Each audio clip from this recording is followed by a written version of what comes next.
Welcome to another episode of the Fatboy FadeAway Sports Podcast here, July 4th, 2021. Special day here here in America, right? Celebrating another birthday. And what a better day to celebrate it with a podcast here with two of my best friends here, my brother as well. Here we got Casey, Briar, Casey, Tyler. What's going on, fellas? Not a whole lot. I just had a little tea instead of coffee this morning to commemorate the Boston Tea Party. A little American tea. Yeah. Tyler, you know what? I'm glad that you went with the Boston Tea Party early because at the end of the show, we will have a special U.S. history with some special sports questions involved as well. And we'll see how you and Casey do, and then me and you with the sports questions there. So we'll have that as our last segment to look forward to see if maybe you actually know why the Boston Tea Party took place. So we'll see if you actually can answer some of these important U.S. history questions. And you and Casey can enlighten all of us with this as well. So I look forward to doing that at the end of the segment here. But yesterday, we all played some golf yesterday with Derek, right? That was good. I played horribly. I hit I snap took like 7 shots yesterday, it felt like. So, well, not my best outing, but it was fun golfing with you guys. Derek, I was happy with him. He played well. I thought for like, you know what I mean? Like, I was like, all right, I need to keep backing off him a little bit more. Little kid can hit the crap out of the ball. I know. I told him, I was like, his best shot I thought was the one that he was able to like hit it over the sand trap. So, you know what I mean? Because somebody said, yeah, I don't know. I said, hey, Derek, hit me. Trace, hit me. He's like, no, I don't want to. I was like, why? I'm going to move if I'm going to get crushed. And then he just hit a beauty. And he almost hold it on the fly. I was like, whoa. I like how he was worried about that, but then Casey's hitting the ball midair into the tee, and he runs across the green to go get his ball. And I was like, oh. All right, well, Derek, we still need to learn safety. And then remember, he's like running across the fairway to grab his ball. And I'm like, the guy's teed off. Like, so golf, there's a lot of etiquette along the way. I remember my papa chewing me out many times about it, but I just love playing golf, especially around the summer. That's just when I get to play the most. So it was good. Casey, you actually played pretty well there for 6 holes. Yeah, well, my standards aren't the highest, but yeah, no, I played better than I thought I would, not playing for over a year. Well, it's hard. To be fair to you, when you say your standards aren't the highest, like you are legitimately playing with wooden clubs still. So that is fair. That is true. I'll drive everyone with that wooden driver. So you kind of have that Ben Hogan / swing though. It's very tight, very compact, just a little too much boogie whip there. I think with the hips there, you always get that little right there. Part of the baseball swing that kind of messes it up, but. And that was fun though. It was good stuff. That was good. Derek I did like how your son did take a knee in front of the cup and smush it, and I was just like, man, talk about just disrespect for the next player trying to putt it in. Just take a knee right in front of the hole and smash it in. I was like, man, that's not etiquette. That's like something Bryson DeChambeau would do right before. Bryce go. And then watching Derek try to pick up the cup without putting his knee on it was even funnier. But that was fun. He figured it out. Yeah, he did able to get it out though. So we got 4th of July here. What's your favorite part of it? I mean, the fireworks, obviously. It's been kind of weird. Last year we didn't have any of the fireworks. Most of the towns aren't doing it this year. Cloverdale actually is doing fireworks. Did you guys know that? They actually are doing an actual fireworks show, but they're not allowing people in the football stadium. I'm like, the football stadium only holds like a few thousand anyway. You know what I mean? Like people are still going to probably go around the town. I guess they're not trying to make it too public or something like that, but I don't know how they're not going to avoid that happening when they're like the only show in town. So it should be interesting to see how tonight is in Little Cloverdale here. It should be fun. There's 2 new stops. Part is just all the food, family, just laughs, good times, and the hot dog eating contest is one of my favorites as well. That's always important there. Tyler, what were you gonna say? My favorite part's the Monday off from work. Is my favorite part of it. But those 2 new little stoplights that you guys got are going to be backed up with all the like traffic yeah. you're about to get. Yeah, if you're not from Little Cloverdale here, you're not going to know that your way around if you go that main road there today. All right, Casey, you brought up the hot dog eating contest. Before we get started into some of the other sports here, I feel like this is the most important tradition sports-wise, right on July 4th. I mean, this is Joey Jaws Chestnut. This is his category. He is dominant. He is a minus 3,000 favorite. And to put that into perspective, that is like the Chiefs being minus 5,000 against the Jets earlier this year. I think the women's soccer team was like minus 500 in like 2019 against like Thailand and won like 13-0 or something like that. So he's in rare category today. You have to basically bet $3,000 to win 100 on him. Last year in a COVID indoors, he ate 75 hot dogs and buns in 10 minutes. This year, he says 76 and 77 is doable.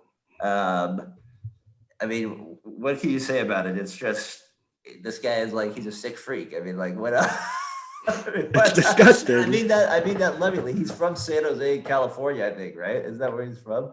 Yeah. I believe that's where he's from. So I guess I got two questions. Does he get 76, 77 this morning at Coney Island, New Jersey, right? Is that New Jersey? Yeah, it's got to be New Jersey.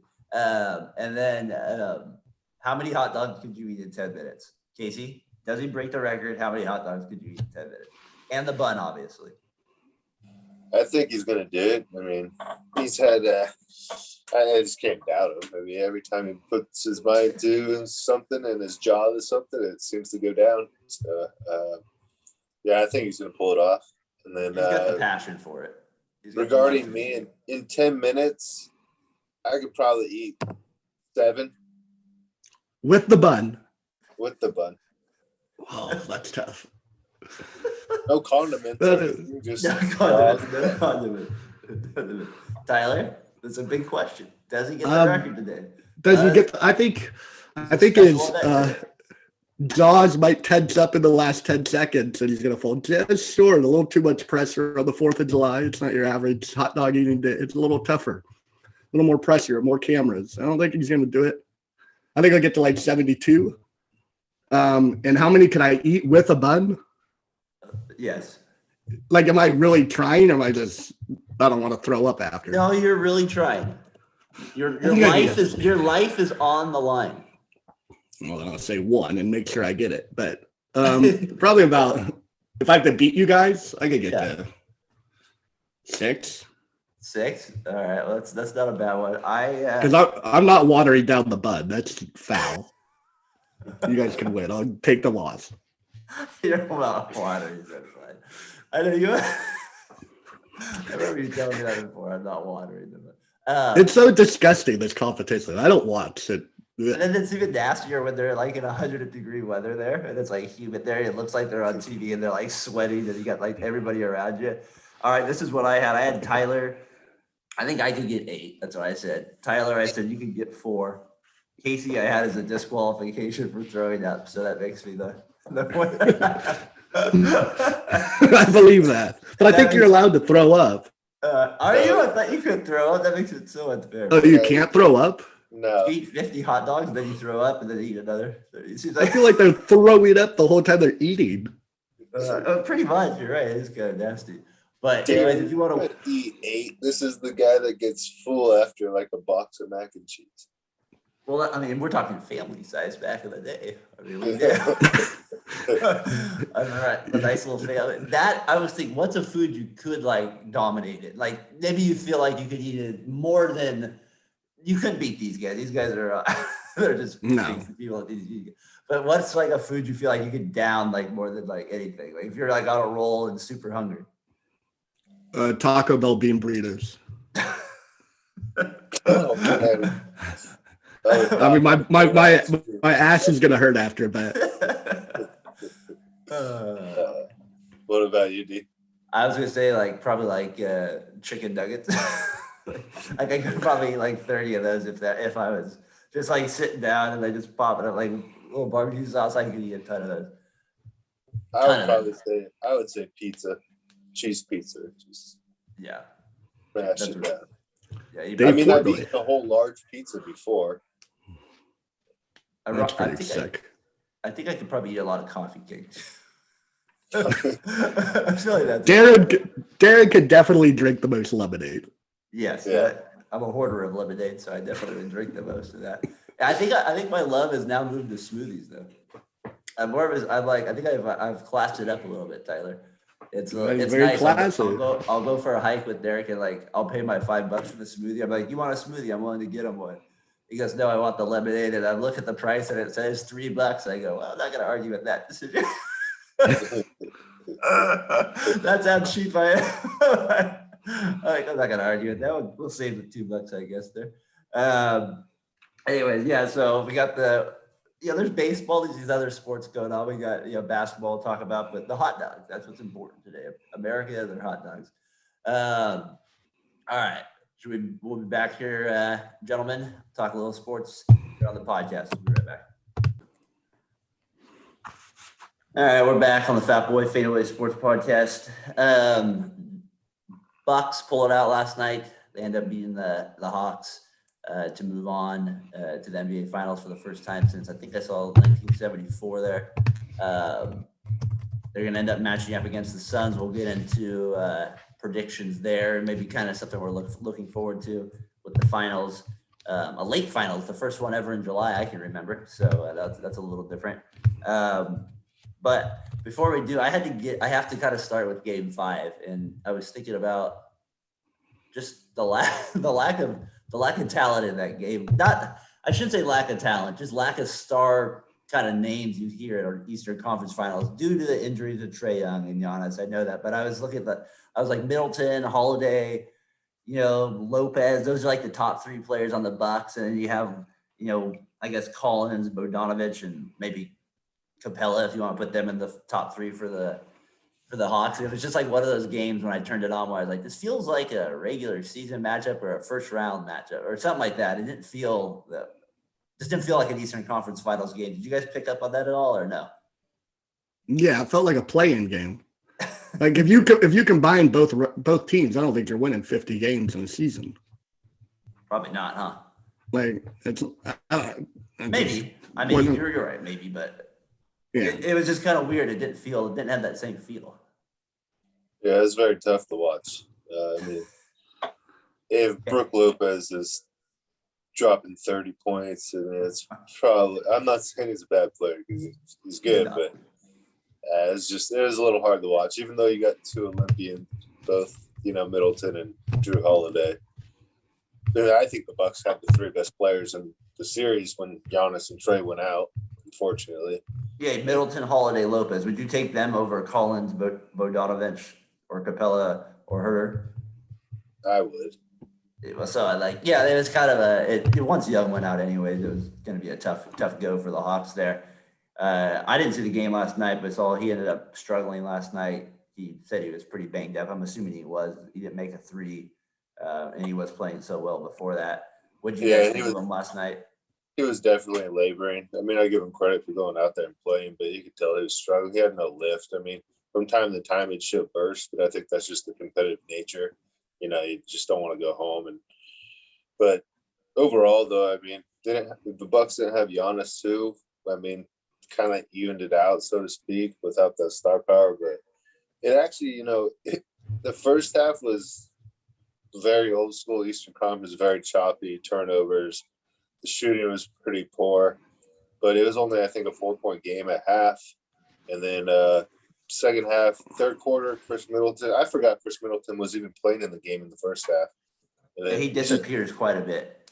He just does that. But in the third quarter, he just went off. I was like, holy man, this guy's a feeling. I mean, he had 23 points in the third quarter. The Hawks had 29. So, I mean, that was pretty much the game. And then the fourth quarter, I give the Hawks credit. That's one thing they do really well, especially as a young team. They just never quit. They're down by 22 and then cut it to, I think it was 6 in the fourth quarter. And then just Drew Holiday, they just kept making big shots. It was an entertaining game. I'm just glad they fought till the end. That's what young teams do. And I think they'll be set up for the next few years to, come on. I got to disagree with you. I don't think they were even though once Young went out. I think they were far less. You just said it yourself. The next 3 players you would take are on the Bucks. So I feel like once Young went out, it was a pretty uphill battle from there. I thought Giannis going out actually benefited the Bucks for that series. They kind of were able to like simplify things a little bit, I guess. Well, instead of having Giannis play the point, they let Drew Holiday play the point, and look what happened.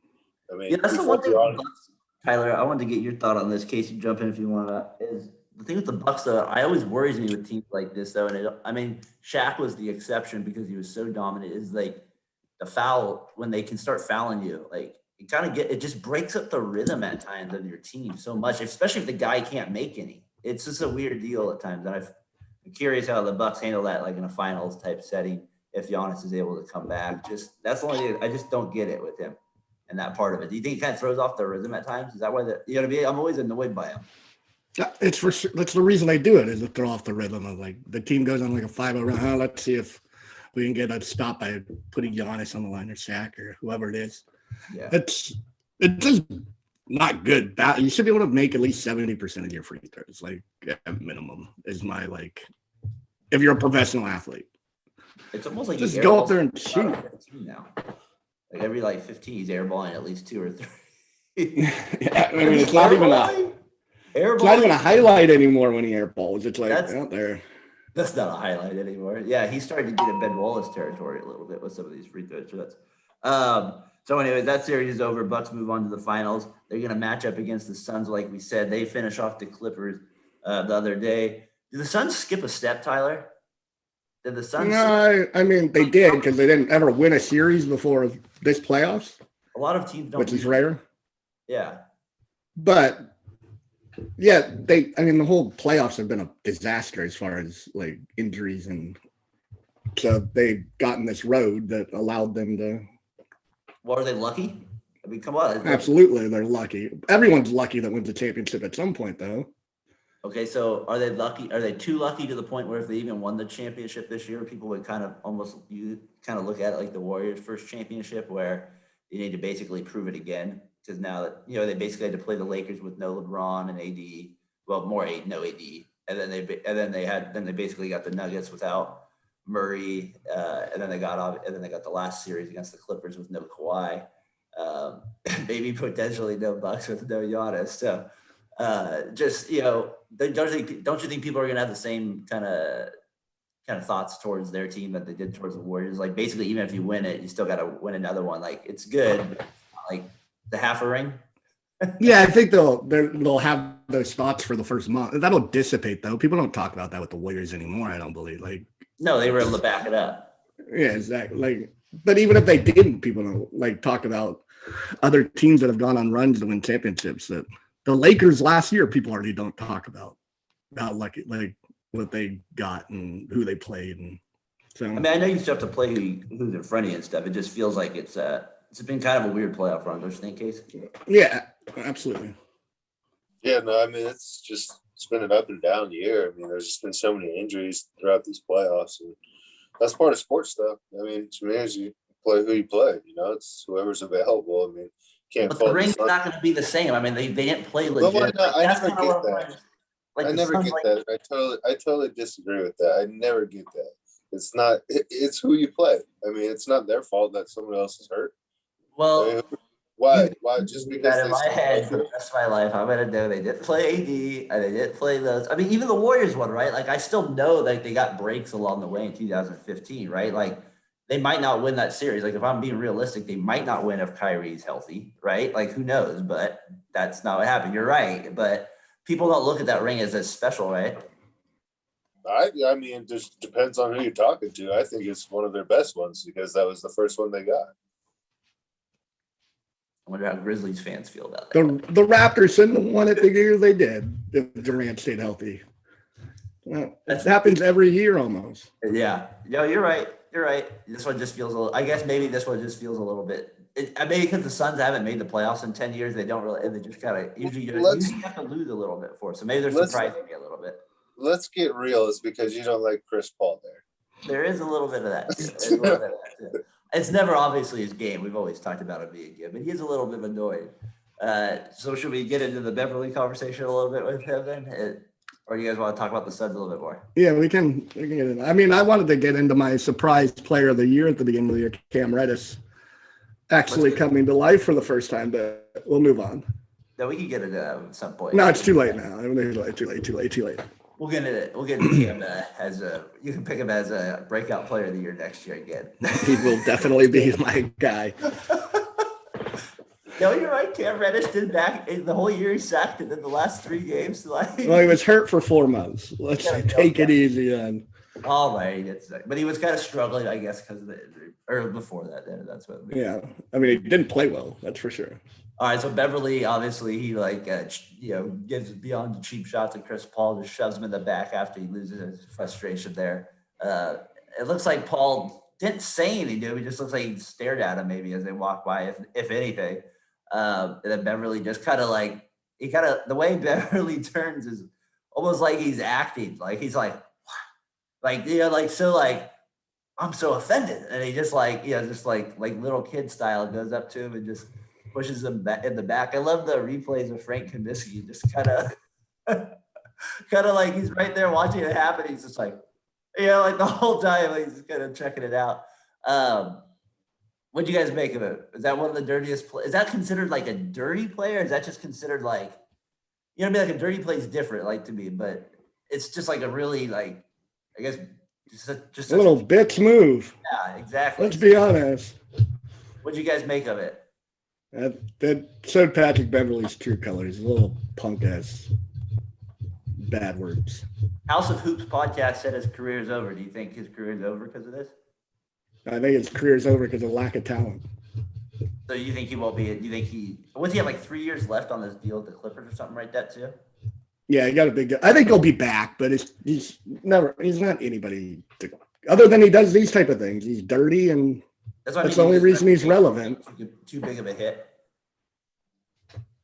I mean, his contract is what it is, so he has to play basically. Case, I was wondering if with him, like a player like that, if it sounded his apology was pretty weak on Twitter from what I saw, but maybe he said something else. But I wonder if like he almost loses an edge over it, or does he go too far, even more the other way, and he'll be out of the league because of those reasons. So I want will he get too soft? Like he kind of has to play to his certain energy to get to be effective, but he's obviously started to cross the line. It kind of reminds me of a little bit how Draymond was crossing the line for that one playoff run too, with just stupid technicals and stuff like this.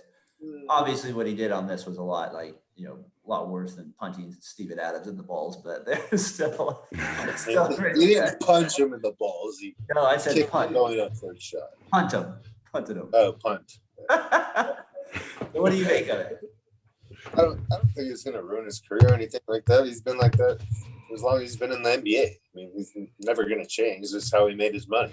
That's how he feeds his family, playing like that. It's just who he is. I think he just lost his cool, and Mark Jackson put it perfectly. It's not fun when the rabbit has the gun. You've been talking shit all series, and if you can't dish it out, don't take it.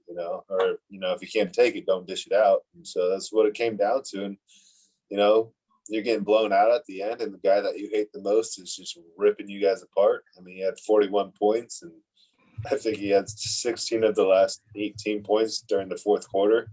It sucks when that guy that you hate the most is in your guarding is killing you, sends you home. So I don't think it's going to affect his career at all. It's an overreaction like most people have, but it's just who he's been for his entire career. So I don't see anything changing. Some people are very offended by like the idea, like nobody likes to be attacked from behind, or like when nobody's looking at you or something. So I mean, it was a complete like little bitch move, like you said. No, it was a cheap shot, absolutely. I mean, at least if you're gonna shove someone to his face. I mean, yeah. Chris Paul gave that smirk, like, gotcha. And exactly. That's the thing. He let Chris Paul win in that sense. Like Chris Paul wanted that. He wanted that. Oh, he did. He enjoyed that afterwards. He probably enjoyed that just as much as making the finals. Hey, he put his hands up in the air. Yeah. And second of all, I would not want Frank Kaminsky as my bodyguard. I'll take Kevin Costner. Yeah, he was a good lookout. Tyler, I can see you got something you want to say there. If Todd Bertuzzi can come back and play, then I'm sure Beverly will find a spot on some roster. People don't know who Todd is. It's the ultimate cheap shot. What Him did and Tom Marty do? McSorley. He skated behind a guy and almost paralyzed him by punching him in the back of the head. Yeah, that's. I thought the other dudes whacked him with the stick. No? Yeah, I Yeah, that remember was that Marty one. McSorley, That was former San Jose Sharks announcer. All right, so bottom line here, I think we both agree Beverly will be back. It was a total cheap shot. It's something that he'll probably have to wear for a while here, but I still He feel got like. suspended 1 game. That's all he got was 1 game suspension. Oh, really? Into next year? That's crazy. Yeah, for next year, 1 game suspension. Let's make our picks. Early pick. Who do you got in the finals? The Canucks Suns in 6. Man, it depends on how Giannis's health is. Well, we're big not going to if. really know. He's probably going to be iffy most of the I say if he's 85% and better, the Bucks win.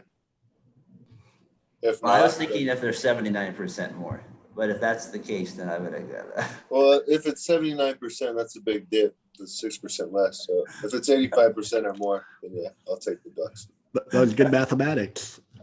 All the fly. What do you like doing? You're like the. I hate those like odd probabilities. You're like thing like.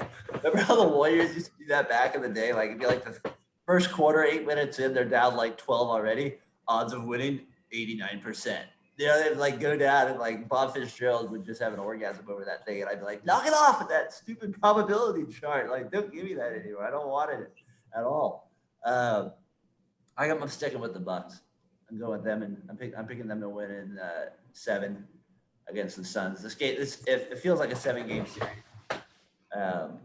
I know Chris Paul at some point will get hurt. He'll probably miss a game or 2. That's when the Bucks can strike a little bit, and we'll go from there. That's the prediction. Obviously, not going to pick the Suns, so that's what we're going with. Any last thoughts, gentlemen, on the series to come? We'll probably get into it more next week as well after a few games have gone by. But any last thoughts on the NBA here as we move on? Do you have an MVP prediction for the finals? Well, if I'm going with the Bucks, I'm going to probably go with Chris Middleton. Casey?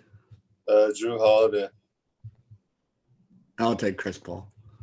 Chris Paul is it. I kind of feel like if he would be I kind of feel Booker is going to need a special one. I feel like he obviously Paul stirs it, but I feel like Booker is going to be the one that takes over the games late and stuff like that. That would be my prediction for the Suns if I had to do one there. But Paul, can he get the Dirk Nowitzki ring, the one at the very end? Can he get it? Can he get the one and make him a legend? This one's for Chris. This one's for John. All right. Take a little break there on the NBA. We'll be back with our baseball part of it. All right. Baseball part of the podcast here. Case, we did one last week. Baseball's in full swing now, July 4th. One of the best parts, other than movies and baseball. That's what I was thinking about too, with July 4th. So Independence Day. We'll have to watch that today with Will Smith as well. So that being said, we got baseball here, a lot on tap. I wanted to get into the standings a little bit so far, just to kind of get people. We're about 82 games basically into the season now. Halfway through here. So, Tyler, let's start with your Giants. They've been very surprising here. Kind of struggled a little bit, I guess, the last 5 games, if you want to say struggling. What do you think? They've got a lot of injuries. Longoria's out, Belt's out. Bullpen could probably use some improvement. What do you like to see from Mateo? I love the conversations you and Mateo have over the utility guys like Wade and talk the knowledge, the passion, the love for these guys. I love that. I gotta appreciate Mateo for that stuff. He's into it. Those are the type of fans I like. He knows his stuff. And I hope we can get him on the podcast here soon to do baseball with him and maybe some other topics as well. He's a fun follow on Twitter. So anyways, Giants, let's get into it. Your thoughts on it. I don't know. I think they're going to need starting pitching and bullpen. Their hitting is just that new age hitting where you take a bunch of pitches, don't let pitchers get into past the 6. And Brandon Belt getting hurt, even though he's having a decent year, was probably the best thing that happened to the Giants because they have this Lamont Wade guy. It's just special. I think he's going to be a special player. I really like his approach, and he just squares the ball up, it feels like, every time he hits it. So I think they're going to need a pitcher. I think he's in most of the time. Yeah, that's lead off every time he plays. I think that what they need to do is go after Scherzer, maybe give up Bart. Don't give up Helio Ramos or what's the shortstop name? The stud shortstop that Torres. Me and Mateo talk. No, not it's like fuck. I should know this. Look it up on your laptop here. Yeah. So yeah, the Giants, they kind of been, but their record now is 52-30. You got to be obviously happy with that. They're still, they're playing Marco Luciano. They still have to play the Diamondbacks like 12 times. That's great. No. That's 10 easy wins. You got to get to play the Diamondbacks and Rockies like a combined 22 times. That's helpful. I love how people are like, the NL West is the hardest division. I'm like, yeah, but they got two of the worst teams in the league also in the division as well. Like, it's just pathetic in that regard. But Dodgers are starting to play better. They still struggle a little bit against the Dodgers there, Tyler. You got to be a little worried. Well, the Dodgers own them. They can't hit them. Bueller and, Bauer's sexually assaulting women, supposedly. So that could work out for the Giants, not for the women. So, but there's a baseball podcast. It'd be nice if he's out. Or a sports podcast, excuse me. Yeah, but the NL West does have 3 of the 4 best teams also in the NL. So that's true. And they got 2 of the most exciting. I'm curious, what Dodger do you hate the most, you said? It was Muncie before he was on my fantasy team. Now it's probably Turner. Why Turner? He's so lovable with that red hair. How do you hate him? He's just in that beard. Probably so lovable. He's so hateable because of that stupid beard and his long hair and his always has pine tar on his name, and he's annoying. He's good. It's why I don't like him. Tyler, I put up here on the screen, in case you can chime in too. I'm going to get into it. But you can see the Giants, Dodgers, and Padres make out 3 of the top 4 records in the NL overall. So that's where they are. And then you got the Rockies and Diamondbacks making up, 2 of the more of the bottom teams. So I guess it kind of evens out in that regard. The team that's surprising me is the Brewers a little bit. They're the team that out of the standings here, they're in first place a little bit. Do they have the best logo in baseball, Casey? Do they have the best home uniforms? Best? No, not even close. The A's always do. Okay, we get it to the A's, the homer pick. I like it. Yeah, No, that's it's easy. the green and gold. It's one of the most classic uniforms there is. It's by far up there with the Yankees is my second favorite. My mind was blown when I found out Bob Uecker broadcasted for the Brewers. I just assumed he did. You didn't know that?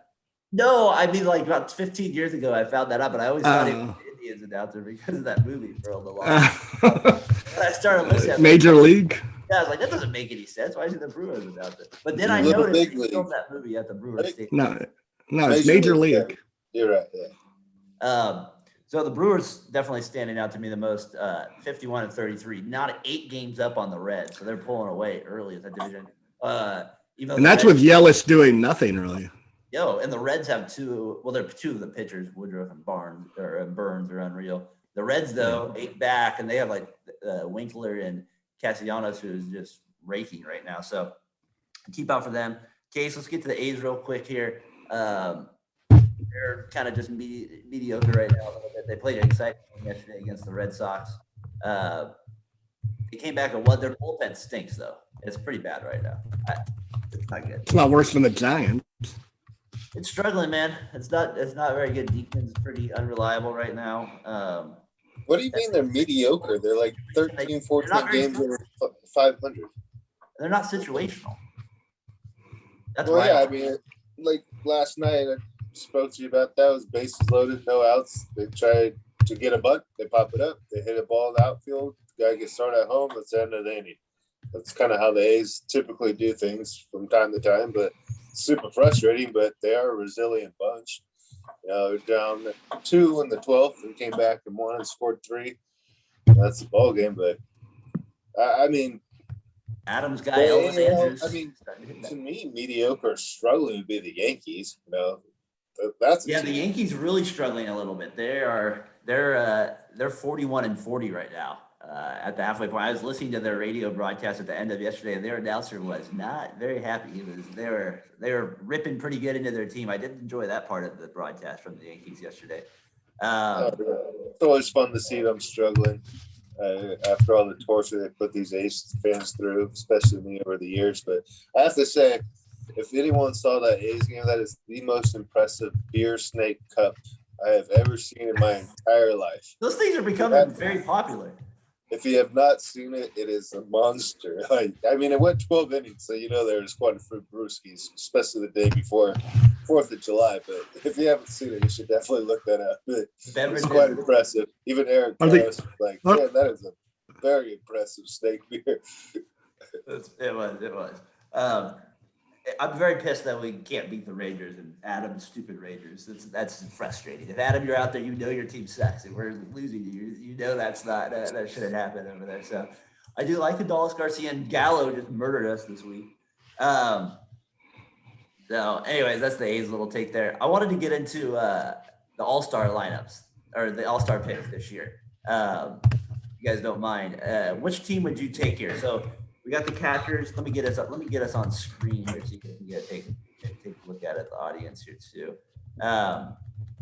So All-Star lineups this game. The All-Stars are kind of a joke, I still feel like, in a sense, but we'll get into that in a second. Catchers, Posey for the National League, Arenado at third, Freeman at first, Tatis Jr. at short. A surprise, Adam Frazier playing great, but just for the Pirates, he kind of surprised me. He gets the second base selection. And then the outfield is just stacked based on this year.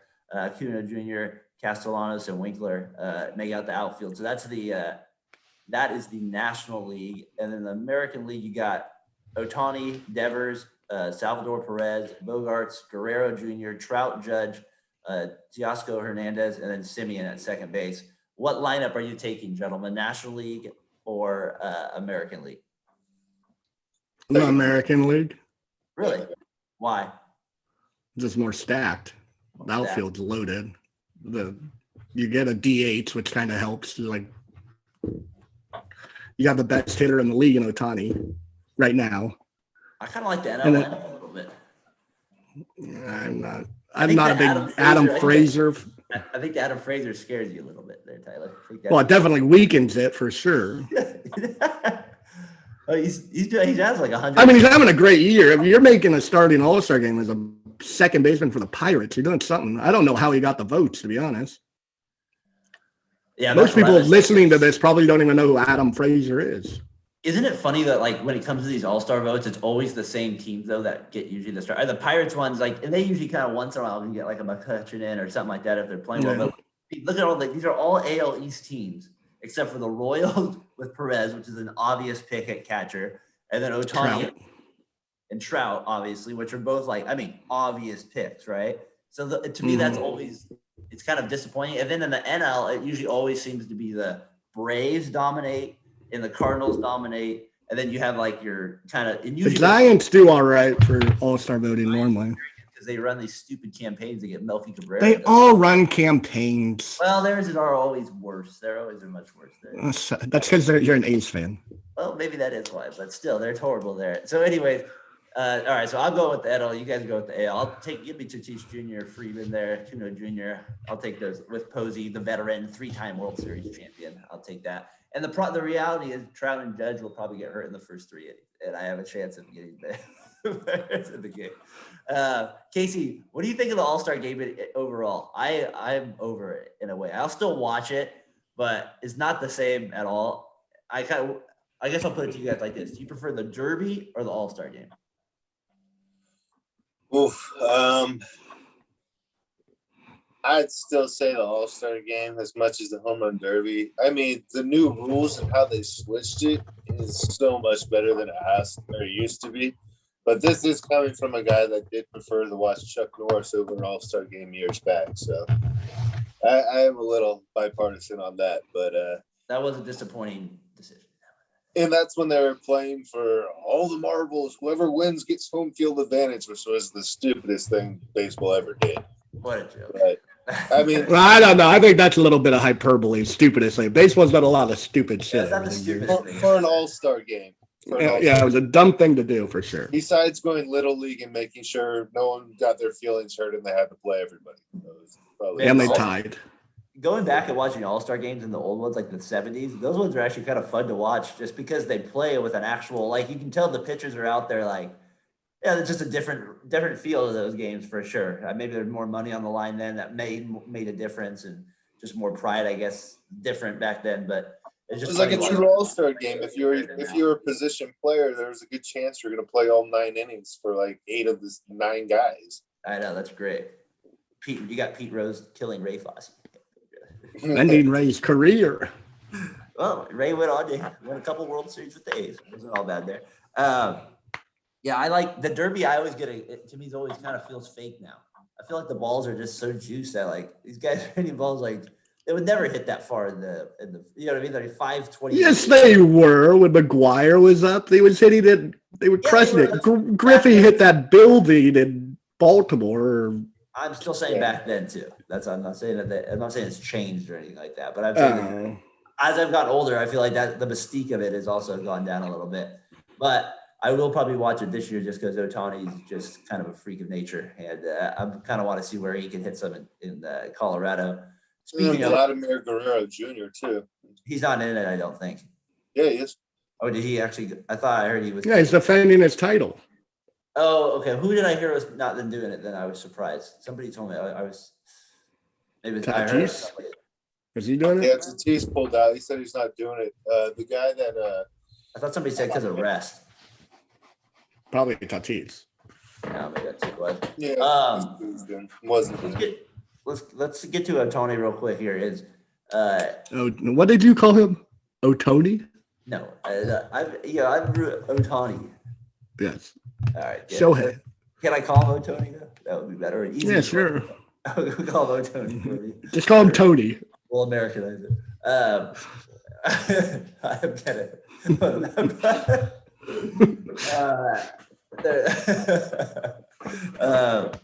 So Ohtani, how does he not win the MVP? 30 home runs already, right? It's All-Star game. And then I don't even care as long as his pitching stats aren't like a 10 ERA. It's not. It's under a 4 at 3.87. He got lit up last inning. He's going to have like over probably 150 strikeouts, probably pitch over 150 innings as he's healthy. You know, remember the old argument, like Casey, like MVP, well, he is also a really good defender there. That should make a little difference. Well, this guy, for goodness sakes, is pitching like 150 innings too and doing it pretty well. You know what I mean? Like, I don't know. What do you get? What's your Tyler? Start with you. What do you think of Ohtani and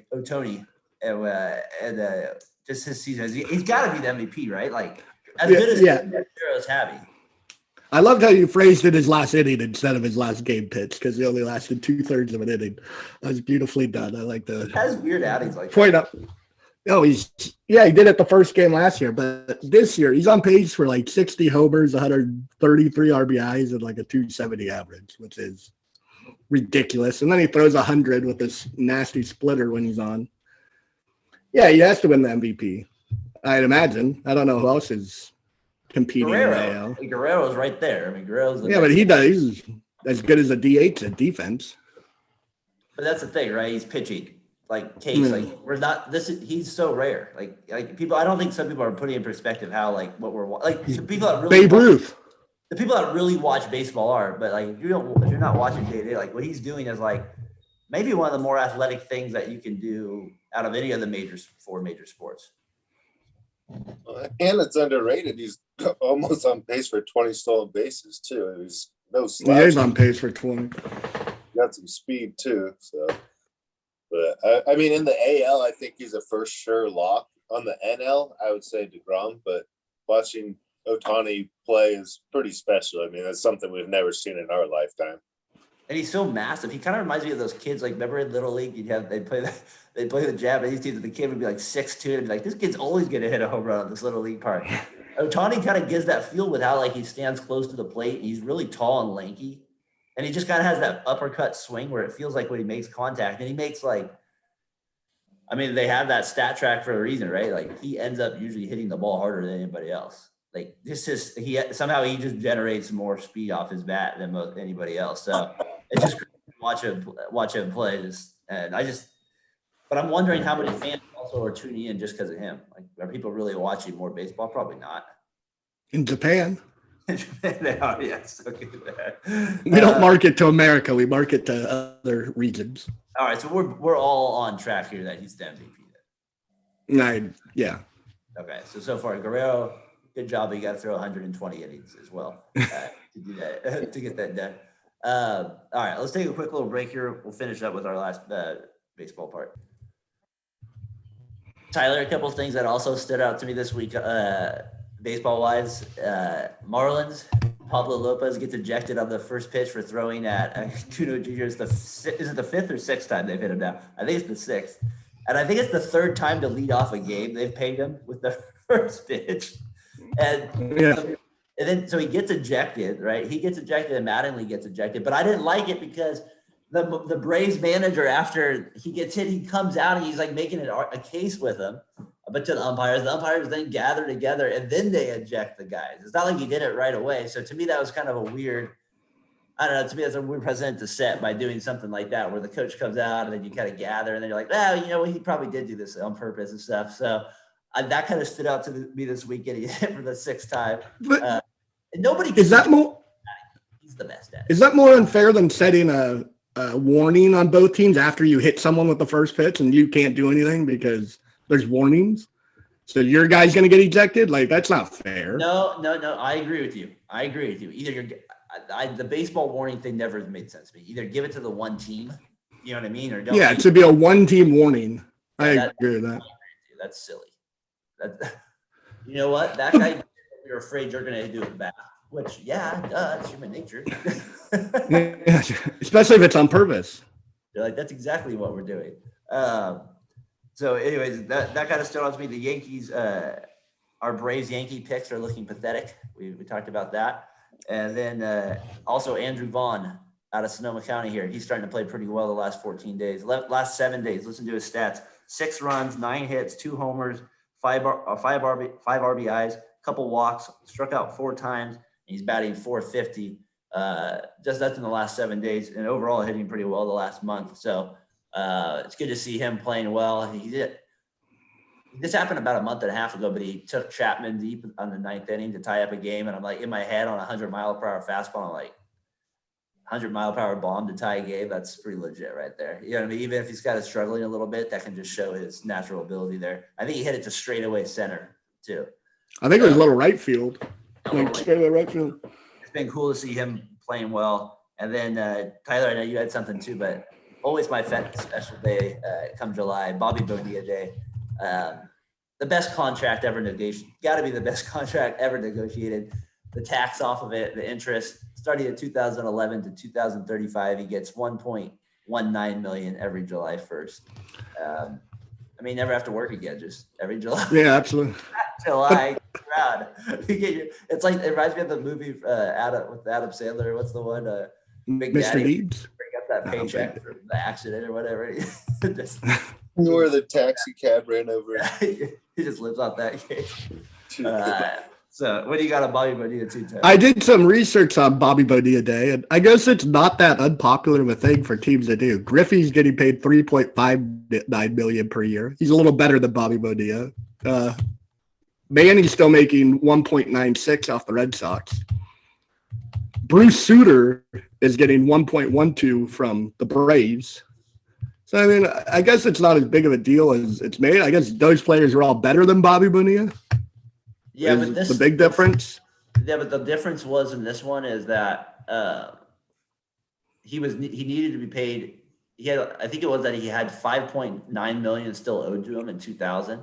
So that's all they owed him was 5.9 million. Oh, they just did deferred payments.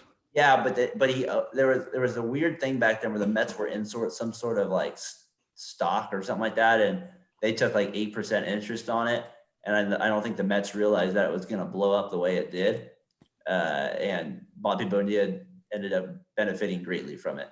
So it's not quite like just his contract and they deferred it. It was like he only was owed 5.9 million, but because of this interest, he's going to end up making way more than that over time. So he must have taken a buyout by getting stock or something instead of the straight money. Yeah. So he says every time he sees his agent, he says, "Thank you." That's probably a good idea. Probably a good idea after that. All right. Question for I got this. My last thing for baseball this week.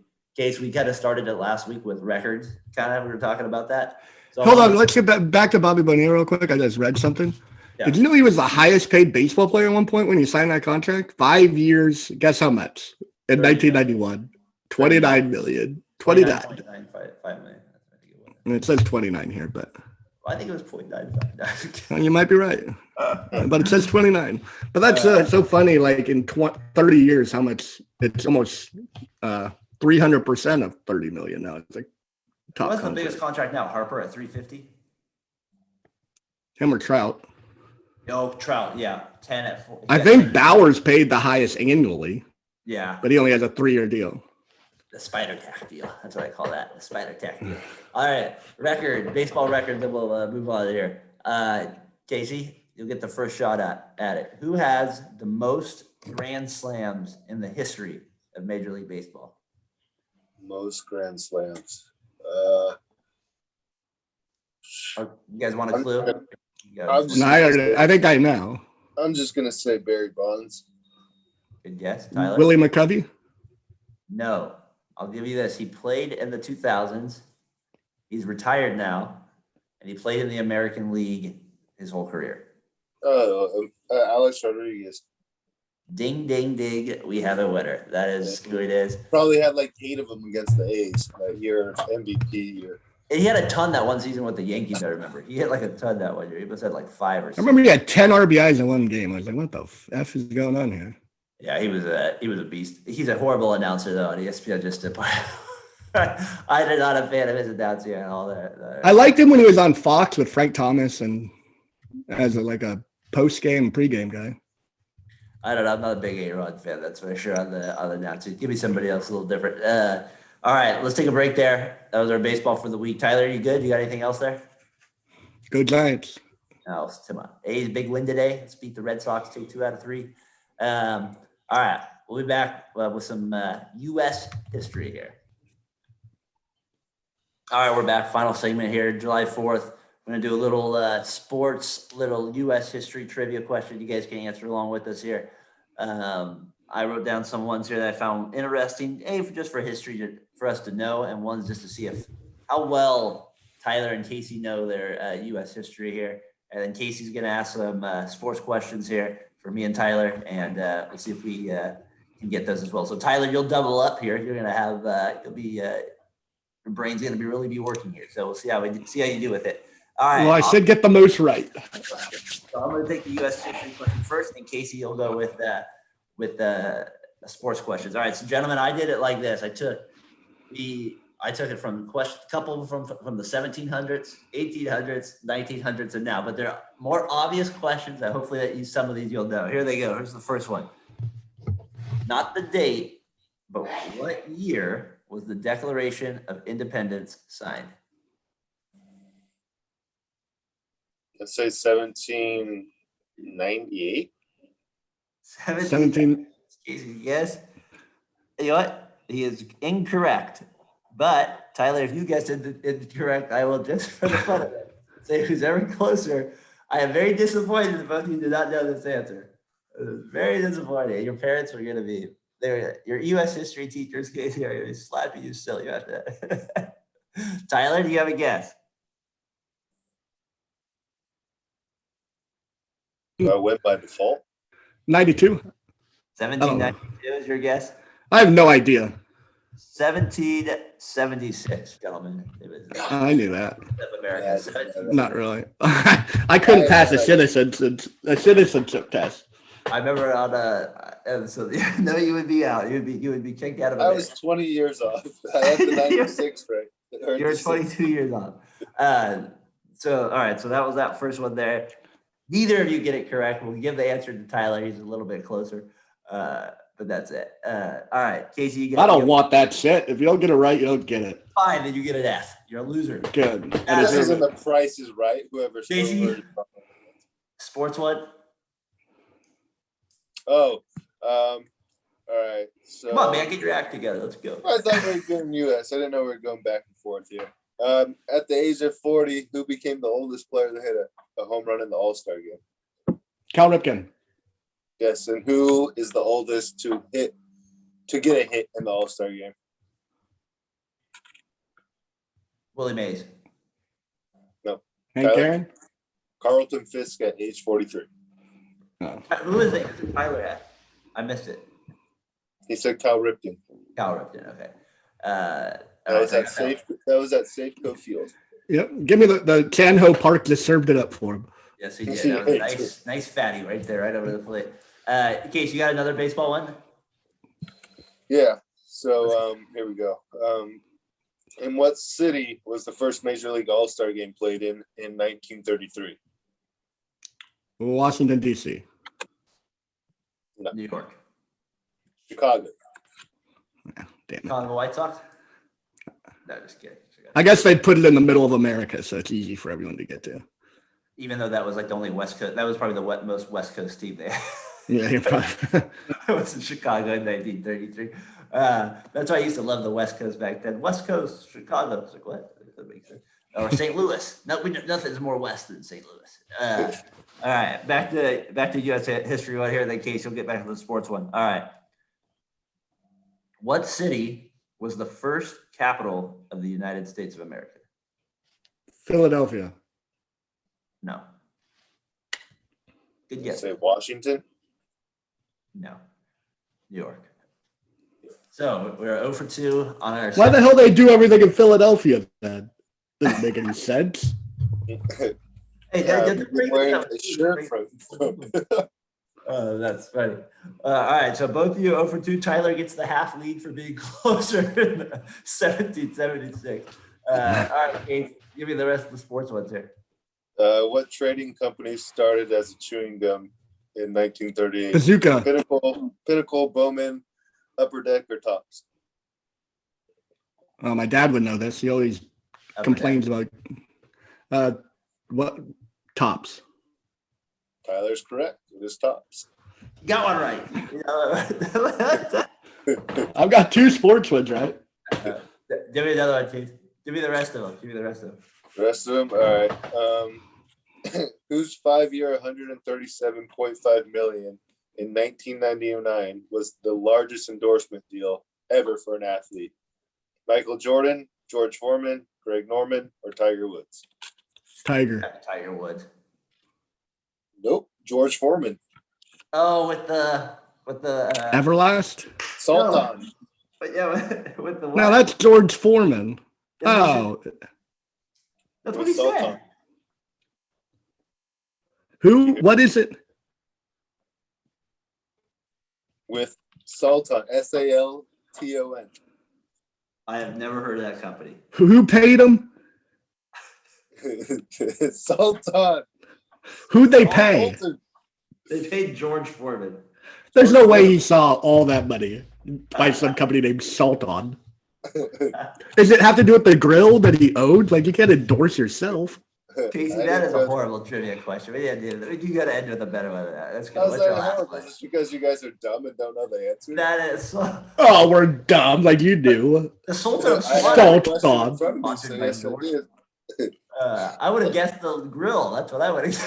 It's a person, not an object. Which person? Not which object. Last one. What team led the NBA in attendance from every season from 1990 to 1997? Lakers, Bulls, or Hornets? Hornets. Bulls. Hornets it is. The Hornets. They were famous back then. That was big little LJ back in the day. That's all I got for you guys. So you can come up with better questions that you think are better. You do it yourself. Will do. For Sultan. This George Foreman Sultan. All right. Let's get to the rest of the U.S. history ones here to end it here. What country gifted the United States? I didn't even know this was possible. Somebody gifted the United States the Statue of Liberty. I thought we could get it. Somebody actually gave it to us. What time? It's France. France. Casey? I'm going to say France. You're not sure. Tyler said it. No, Tyler said it first. He's correct. Tyler, good knowledge. What do you Yeah, there's some stuff. It was what? How do you know that one? From a movie? No, I just from a history book.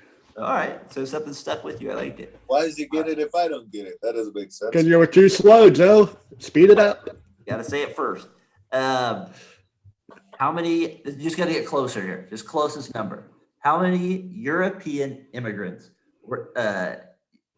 immigrated to America between 1865 and 1918, which is obviously the most anybody's ever gone from one country to another. Just give me a number. 5 million. 5 million is Tyler's guess. Casey? I'm gonna say 8 million. Casey, you win by default. You're closer.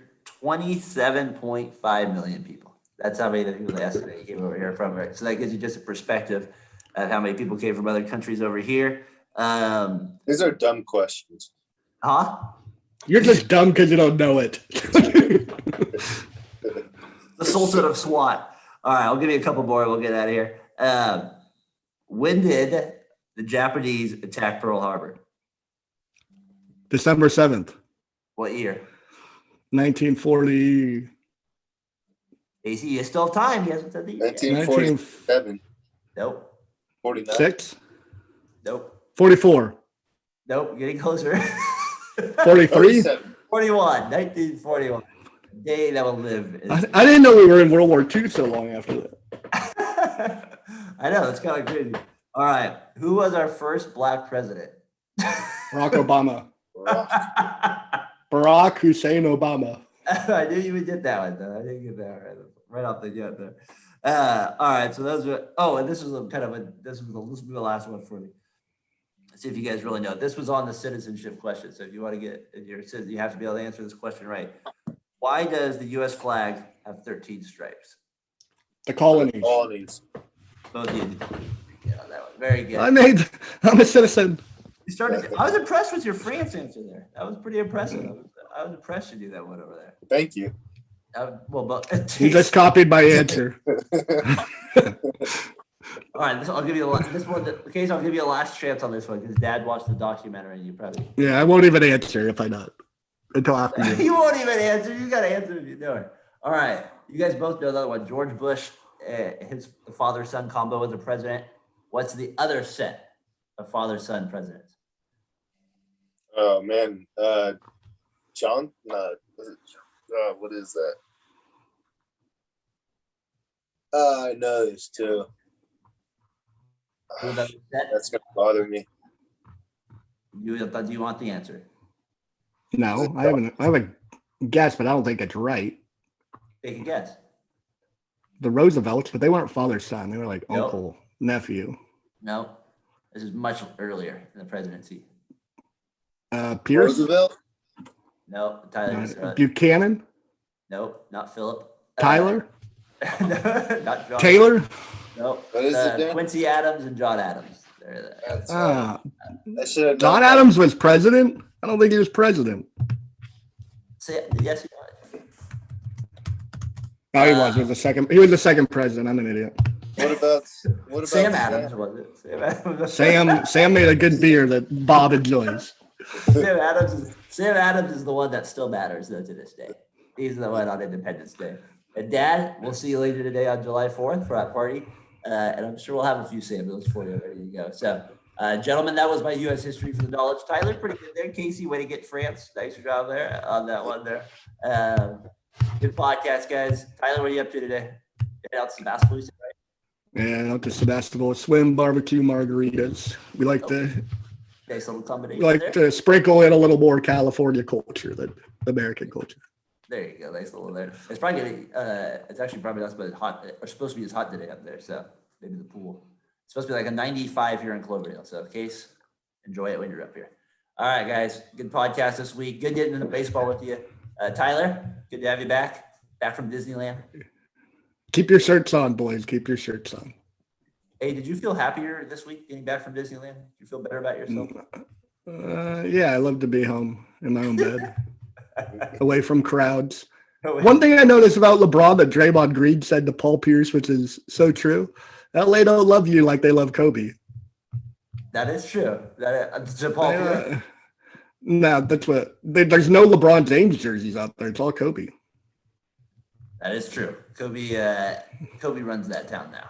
I feel like him and Magic Johnson always are the ones that from the depths. From the depths down low. All right, that's the end this week, guys. We'll see you next week. Case, peace. Peace. Have a good 4th. Be safe.